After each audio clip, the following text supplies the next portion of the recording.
Són alumnes de tercer d'ESO que per primera vegada muntaran a una cadira de rodes. Col·loquen els peus i proven els moviments de les mans. Saben que només és un experiment, però viure-ho en la pròpia pell els ha descol·locat.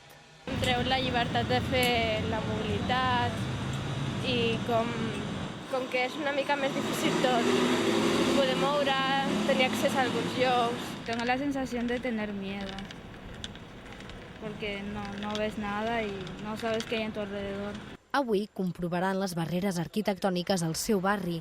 És gairebé com una cursa d'obstacles. El primer, intentar beure aigua d'una font, treure diners d'un caixer, obrir una porta o creuar un carrer. El terra, molt bé, veieu aquest terra? Que és diferent textura.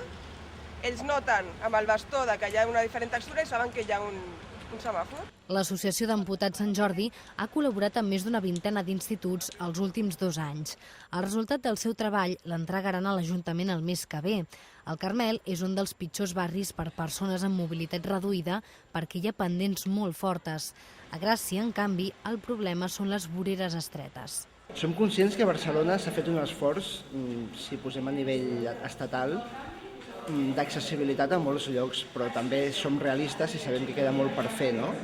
Per exemple, tot el tema contenidors, tot el tema senyals acústiques, moltes rampes, per exemple, que ara no estan fetes, sobretot de comerços privats.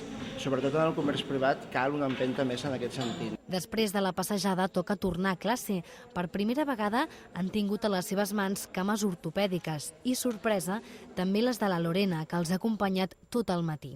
A Catalunya hi ha més de 7.000 persones amputades.